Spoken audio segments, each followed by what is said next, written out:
Hi, my friends. Welcome to another video. I want to share today how I survived a breakup in my 50s. I think it's very different than how I did it or I would do it if I was 20, 30, or 40 even. So I think at this time I did it in very mindful and healing way, and I was very intentional of the lessons that I wanted to learn from this breakup. Of course, that didn't happen overnight. So I'm just going to share a few things that worked for me. One thing to remember is you always hear like these timelines of how long it takes to heal a broken heart, like half of the time that you were dating, all these things. For me, I just didn't want to listen to that. I wanted to just listen to myself and honor my feelings and my emotions and intuition and heart to when I'm ready to move on. So, with that being said, there are certain things that I did because I wanted to really get to a point where I'm able to talk about the person without being emotional. That was my criteria for moving on. I don't know why, but that was my criteria. And two was lessons. So, what lessons I learned? So, here are a few things that I did that helped me. If you're someone who is going through a breakup, my heart goes to you. It's really, really difficult place to be. Okay, one thing that I do regardless, breakup or not, is journaling. So I journal a lot. I think there's this special power when you put your thoughts into the page, and especially by handwriting. So you can do that on an iPad with a pencil, or you can do old school like me. I do it with a paper and pen, and I just journal whatever comes to mind. Sometimes it's stream of consciousness, so I just like uh, dump it all on the page, and it doesn't even make sense. Sometimes the handwriting it's illegible, but it just helps me out because otherwise everything stays in my head, especially post breakup. It's like all this the dialogue that happened during the breakup, and uh you reflect back and you want to blame the person or like explain yourself and ask questions, so everything is in your head and it's this mix. So it helped me really, really to just put it on the page, to just get it out of my head so I don't go crazy. And for years I have anxieties, and really like keeping things in my head, it's not really very beneficial. And I caught myself even like talking to myself, like walking on the street and making these faces. So I knew like I have to keep journaling. So even I'll go to a coffee shop and journal, but then I'll start crying. So it was not a good place to be, in a coffee shop and journal. So I would suggest you do it at home. So the second thing that I did post breakup was working with a therapist. I actually worked with two because I liked both of them. I wasn't sure who I'll choose. They have both different perspective, but I really, really liked working with a therapist because they know how the brain works, how human psychology works, and they can really guide you, and guide you, especially for me, guide me in my thoughts, like how to break that thought pattern so I don't go into a spiral and this emotional roller coaster. But still, at the same time, stay true to my emotions and feelings and not just shove them aside and distract myself endlessly, because that's worse. So that's really, really helpful. If you don't have a therapist, I would suggest you do it. Even if it's not for a breakup, it's just in general, I love working with a therapist, and is the biggest gift that I give to myself. The next thing is, of course, I mentioned no contact rule. The no contact rule, it's there for a reason, and it works because the emotions are so raw and fresh, and you miss that person, you miss each other, you miss the familiar, even if it was not good all the times, and you're diving into something that it's unknown, and you're thinking, oh my gosh, I'm leaving something semi good for the unknown.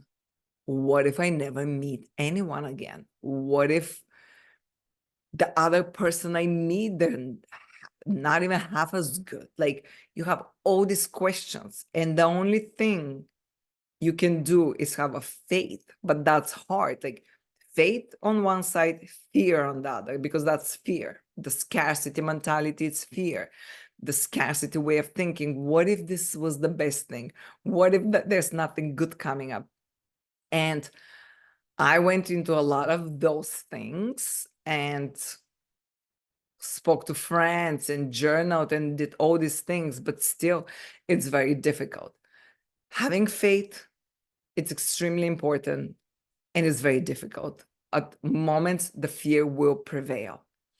But I know for myself, I'm a very strong character. I'm a very strong person.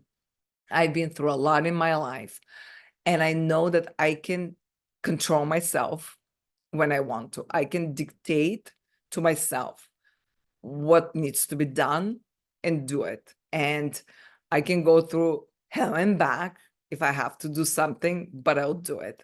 I just have this trust in myself that there's just no way, if I want something, not to do it. I mean, I'm from a small town in Bulgaria, grew up during the communist time, made it to the States. I'm so proud of the career, of all the things that I have accomplished. And most of all, I'm content and happy as a person, which is the biggest gift you can give to yourself. Well, not a gift. I worked really hard because I was not happy and content most of my life. And I had a very difficult, traumatic childhood. Topic to another video. So I have just this trust in myself that I'll be able to survive no matter what. I'll be able to not make a contact. And I also have a big ego at times. And at that time, it served me really well because I try to live without ego. But in moments like that, I'm stubborn. And with my ego, it just really put these two together and helped me to not make any contact at all. The next point is leaning on friends. And I maybe leaned a lot more than I would have liked to, because I didn't want this to be constantly about that person every time I see friends. So I was mindful about that. Although when we saw each other, here and there, I would mention things, and then I would just move on. But in the beginning, of course, I would call them, cry ugly, complain about it, and rely on them. But having a community, it's extremely important. The next is going for walks, reflecting. It just helps you clear your mind, being mindful when you're walking. And it just, for me, maybe for you is different, but for me, walks really, really help to clear my mind because I'm not thinking about any activities. I love playing tennis, but I found it during the breakup, it was very difficult to play tennis. I just couldn't focus. And it just, I was getting anxious and frustrated. So going for walks, it's really like nothing to think about. You're just walking. So it really helped me. The other thing that really helped me post breakup was allowing myself to cry, allowing myself to feel my emotions, but not go on board with them all the time. So I took a day to just feel miserable. I was looking at old photos, remembering things, the good times. I was just like crying ugly and just feeling really, really miserable. And then I decided, okay, that's it. I had that, moving on. Well, of course, I didn't move on all the way. It's unrealistic. But the next time was a little less cry for a shorter period of time. Even when I would go out with friends, I just didn't want to go a lot one-on-one in case I needed some space. So I would go with 2-3 friends at the same time. And then should I needed space, I would like a little sit I'll sit a little quiet and just ruminate over, or go to the bathroom and just cry a little and then come back. And so that was really helpful. But again, you have to feel your emotions. So if you're just like going to run away and distract yourself, which was my story in the past, I'll just like convince myself that I don't care. This doesn't affect me. I'm very strong. Who cares? Let me just go out, get drinks, go have fun, meet people, start dating again. And it's just a disaster because these emotions will pile up and then they'll come out in the wrong time. So this time around, I wanted to do completely different. So I was writing my emotions, identifying my emotions, sitting with my emotions, meditating, and just sitting with the emotions. And it's so difficult. And there were so many ugly cries, and sometimes, for hours, sometimes an hour, and then it stops, and then again. And then with time, they just got less and less and less.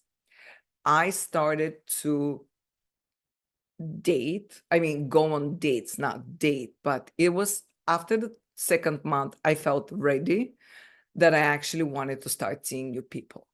And so I started going out. I wasn't dating per se, but went out on dates. And after each date, I would compare that person to the one before. And if the date felt good, then I would actually feel a lot guilt and fear that, am I moving on and really like leaving that person? Like it felt like I'm shutting the door completely closed if I move on. So it was really like, it was not a good experience. So in the taxi after a date or in the train, I would just like be crying and feeling bad or guilty or fearful. And you know what? It is what it is. I honored those emotions. I said, you know what? If that's how I feel, that's how I feel. My therapist suggested, if I feel like this after a date, to just like snap out of it, because I have the tendency to overthink a lot. And so when I start overthinking, I feel like I'm finding a solution to a problem. And actually, it's not. And I'm just like recycling these thoughts. And then I'm driving myself into that particular emotion and then start to cry and then feel bad. And so he said, you can set aside a time to ruminate or think over things, but in moments like this, you can just snap out of it and just say to yourself, you know what, I'm going to think about this later. I'm going to sit down and think about it and make sense out of it, and maybe journal, but more like creative way journaling, like maybe a poetry, which I did write a poem. But just at that moment, snap out of it so I don't spiral into overthinking, because I'm a big overthinker and I overanalyze everything to the little detail. So that helped me a lot. So these are the things that really helped me, but I cannot stress enough. Recognize your emotions, honor your feelings, and don't try to run away from them, but don't also go into on a right with them. Because if you are constantly like letting your feelings and feeling them constantly every single day, the whole time, you will get depressed. So set aside a time to feel your emotions through meditation, through journaling, through reflection, but then try to move on to something else. And I know it's a big stretch in the midst of a breakup to just go do some completely different activity, and you'll not be enjoying it, of course, but maybe something little. So like maybe just go to the store or go for a little walk or just watch one Saturday Night Live video or something a little bit different to get you out of that mode and mood. Just one step further, and things will align. I know it's very difficult. My heart goes to you, but that's what life is. And like Matthew Hassis says, two people are right for each other only if both of them choose each other. And that was not the case with me. That's probably not the case with a lot of people in a lot of situations, but just trust the universe that there is someone better coming along, that it's your right person. And if you're not letting go the old, you will not be able to have space for the new. If your cup is full, there's no chance for you to get a refill.